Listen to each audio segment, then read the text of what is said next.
Hey, I'm Kirby. I'm the behavioral health educator, and I'm going to teach you guys how to apply violent synthetic restraints.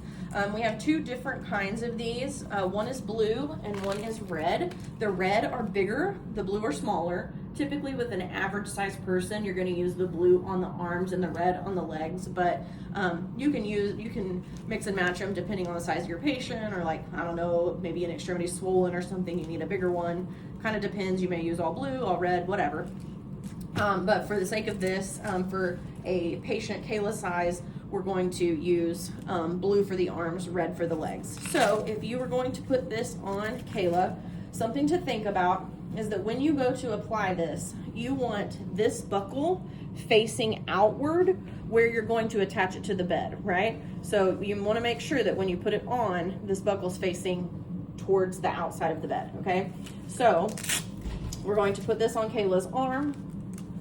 Okay, and we're going to fold this piece over and then this piece, okay? You want to make sure that you have room for at least one finger so it's not cutting off the patient's circulation. And then this little extra tail that you have, really tempting to want to tuck it in, but instead you're going to fold it back on itself, okay? Then you're going to loop this over the top of it. That way when you go to take it off, you have your little pigtail here for release, okay? If you tuck it under, it's very hard to get it back out. So you're going to fold this over, and then just like with the non-violent, you want to flip this clip upside down and buckle it just like that so that this is twisted and it doesn't come loose. Then when you go to attach this to the bed, you don't have to tie a double slip knot or anything like that. Again, you're going to put it on a non-movable part of the bed, which would be down here, but for the sake of the video, I'm going to do it up here where you can see it. But you just loop this part around the non-movable part of the bed, and then you clip it in right here just like that. Then you can tighten it to the tightness that you want it to be. Obviously you want it tight enough that she can't hit you or she can't reach her other extremity to get it off, but you don't want it so tight that she can't move at all. So like I would say probably move your arm a little bit. Yeah, that's probably reasonable, okay?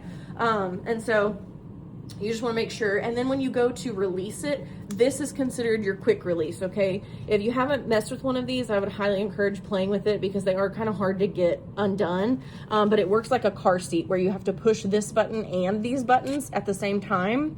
And if they're new ones or you haven't ever done it before, it can be hard to get undone. So just play with it a little bit before you have to use it on a patient. I think that is it for your wrist restraints. Now I'm going to show you guys the feet.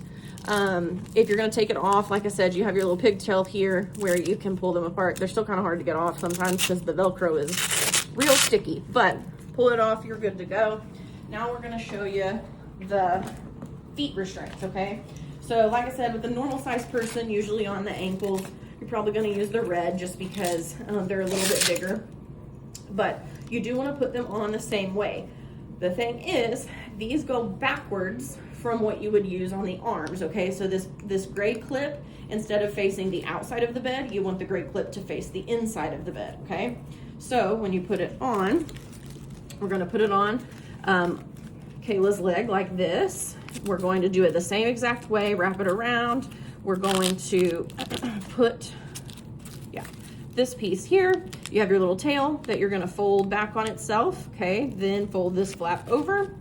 Then you're going to, I'm going to put all of this on the underside of her leg like this.